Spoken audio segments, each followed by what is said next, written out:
Hey everyone, and welcome back or welcome to the channel. The 2026 Honda HR-V is starting to arrive at showrooms, and there's one major update to this model that will be seen across all three trims, making the HR-V possibly a great pick under $30,000. If you're someone who's not interested in a Sport or EXL, the LX with this new update might be the pick for you if you are looking for an affordable daily driver this summer. So in today's video, we're going to check out what the LX is offering here. We're going to check out the exterior, the interior, and overall practicality, and see if Honda, making one huge improvement, is going to make leaps and bounds in this market for this vehicle.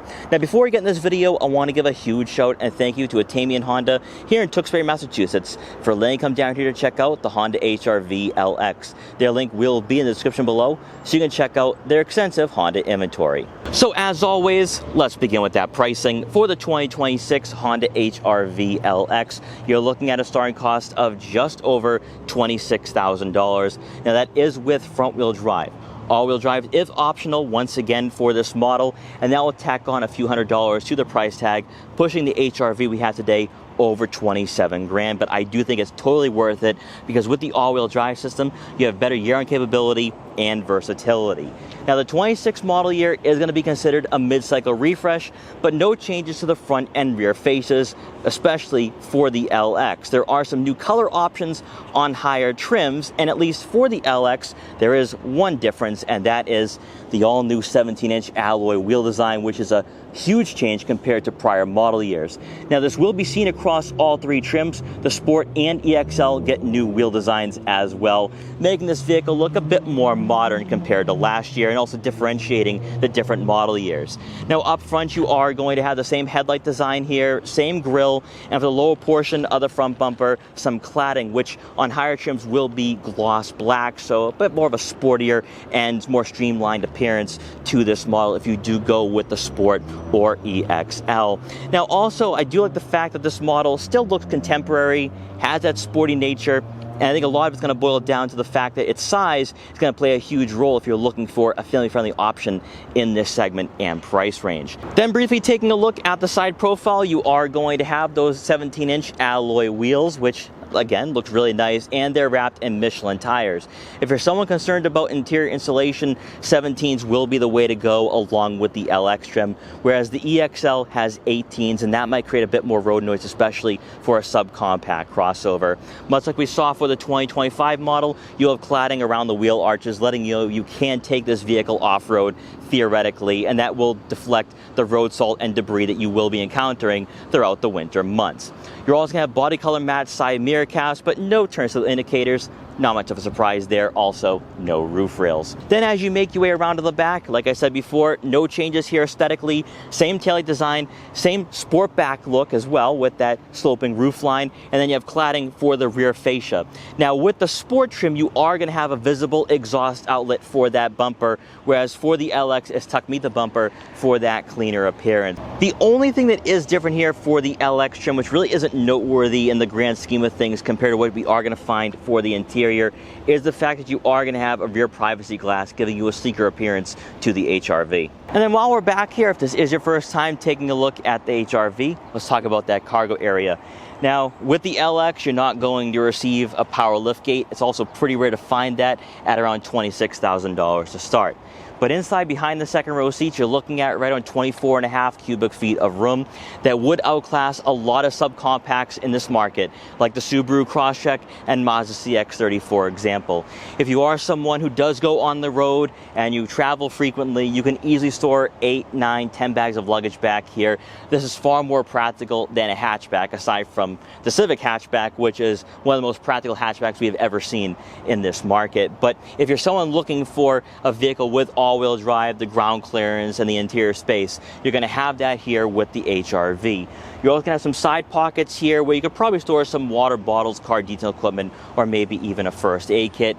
But the main highlight here is that beneath the floor mat, you are going to find a spare tire. So if you encounter a flat on those road trips or travels, you can fix that and be back on the road. You're also going to find a 12-volt outlet back here as well. Then with the second row seats folded, you're looking at right around 55 cubic feet of room, once again outclassing a lot of the smaller subcompacts in this segment. So if you're someone who doesn't have the budget for a CR-V, you don't don't want to spend over $30,000 and all you're looking for is a crossover with the bare necessities, the LX will be the way to go here in regards to that practicality and overall interior space. Powering the Honda HR-V for 2026 across all three trims will be a 2-liter naturally aspirated 4-cylinder engine, producing 158 horsepower and 138 pound-feet of torque. It is paired with a CVT. Don't let those numbers fool you though. This is a peppy little crossover in the city and suburbs. Obviously, when you're entering highways and passing slower drivers, it will be a little sluggish, which is why if you're someone who can't spend over $30,000, I would push you in the CR-V hybrid direction. But if you are looking for an affordable daily driver and a subcompact crossover, this will fall right in line with most of its rivals, such as the Nissan Kicks and Subaru Crosstrek. So I think you are going to find this engine to be more than adequate for daily use. Now, like I said before, we have all-wheel drive, and then pair that up with 7 inches of ground clearance. You could possibly take on some light trails and then of course some snow-covered roadways, and I think all-wheel drive will be the way to go here for this subcompact crossover. And then lastly, when it comes to fuel economy, you're looking at right around 25 miles per gallon in the city and 30 miles per gallon on the highway. So still economical and affordable. It checks off all those boxes if you are looking at buying an attainable daily driver under $30,000. Now, hopping inside the new 2026 Honda HR-V, let's just dive right into what is new here, because this is a huge addition to this vehicle, especially for the base trim. So as you take a look at the dashboard, you are going to have a 9-inch touchscreen. That is right. Back in 2025, you had a 7-inch display, which looked very archaic, old, and in my opinion was not really appealing to look at. But this is all new here, giving us wireless Apple CarPlay and Android Auto compatibility to go along with a wireless phone charging pad. That is right. That is the huge change here for 2026, and this will be standard across all three trims for this model year. Now, this head unit is still not going to be as in-depth as what you are going to find on higher models in the lineup with the Google built-in software, but still, this is a major improvement over last year. So as you can tell, you are going to have quick access icons on the left side of the screen for your home button, then also your wireless phone connectivity, and there will be a dial for the volume and tuning. And then you will have icons for Apple CarPlay, Android Auto, and then your general settings tab. And then from here, you can scroll through some sub-menus to help you control your experience when you are behind the wheel of this model every single day. Now, like I said before, it's not going to be as in-depth as what you are going to find on more expensive models in the lineup, but resolution-wise, quality-wise, and responsiveness-wise, this is better than the 7-inch display that we did find last year at this time. Also, the fact we have the wireless Apple CarPlay, Android Auto, and wireless phone charging pad, that provides a lot of convenience here and makes it very competitive in this segment now. So that is great to see. Now, for the rest of the interior, you're still going to have manually adjustable cloth seats for both the driver and passenger. Now, they're not going to be heated. That isn't a surprise at all. You'll have to go higher up in the trim levels for 2026. This is a base trim, remember, you can't have it all. Now, with these seats, they are rather plush, they are comfortable, and I find the bolstering to be pretty good here. With the HR-V, whether it is an LX, a Sport, or EXL, it is somewhat sporty in nature, so they've kind of brought that into the interior and given you more of an inspiring driving experience. At least that's what I'm finding here with the HR-V. Also, another thing too, for those of you who are concerned or want something like this in your vehicle, you are going to have a push button start. That is pretty cool here for a base model in 2026. Now, in front of you will be a half digital, half analog gauge cluster, and by pressing down on the dial and the home button on the left side of the steering wheel, you can scroll through a variety of information such as audio, phone, driver attention, all-wheel drive torque distribution, your seatbelt reminder, your maintenance reminder, safety and support, also your brightness, and then vehicle settings, which from here you can scroll through a long list of features such as your tire pressure monitoring system calibration, your driving assistance system setup, your meter setup, your lighting setup, all of this right here. You can scroll through all this on your own time and at your own discretion.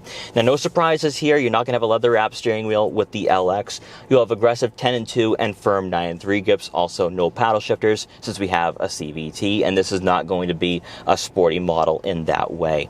Now, as you take a look at the dashboard, once again, you will have physical dials and buttons for your climate control settings, your AC, front rear defrosters, fan speed, and fan direction. This tactile experience is aging very well. And also another thing too, this optional beige interior, I really like it. Now, I know some people are going to say it's going to be more difficult to clean. but it makes you feel as though you're inside a more expensive model. That's just my take here. I like the fact we have that two-tone look to work with for the HR-V. Then making our way back to the dashboard layout, as we have seen with the Civic and CR-V, it is very cleanly designed here, and it doesn't reflect the price point of $26,000. In fact, I think what Honda is doing here is going a bit more upscale with their designs and their quality, and that really goes a long way for a vehicle in this market. Now, as you make your way down towards the center console, you will have two USB-C inputs just above your wireless phone charging pad, two cup holders. Then for your center console, you will have that gear selector here, which is kind of flanked by gloss black trim, but Honda did trim down on that a bit, so it's not egregious, and this won't be difficult to keep clean and maintained throughout the years of ownership. You'll have that floating bridge once again for 2026, and beneath the bridge will be a cubby for a smartphone or maybe even a wallet. And then at least for the LX, you will have a USB-C input on the driver's side, but no USB-C outlet on the passenger side. On higher trims, that will be a different story. For the floating bridge itself, you will have your drive mode selector here for normal, eco, and snow. So with the all-wheel drive system, you can take on those winter road conditions. Unfortunately, no sport mode here, so you won't be having that engaging driving experience with the LX. You can have your hill descent control as well, which is going to be huge if you are taking on those trails or maybe icy road conditions. Electronic parking brake, auto vehicle hold.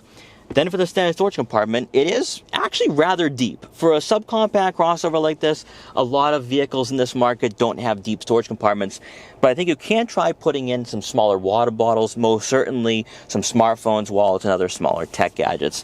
And then to round out the front seating area, obviously with this being a base trim, no power moonroof, but hey, you can't have it all at around $27,000 for our model. Now for passengers in the second row, at least for the LX, it's solely going to be the interior space here, where you're going to have right around 37.5 inches of legroom, but not a lot of amenities, and that's to be expected here for base trim for 2026.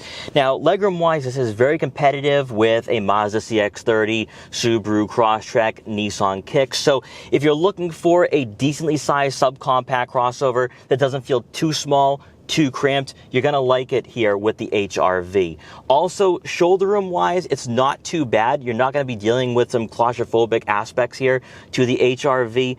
Good amount of shoulder room. You might be able to squeeze in a third person in the center though, and that is going to be great to see here if you are someone looking for a subcompact crossover on a stricter budget.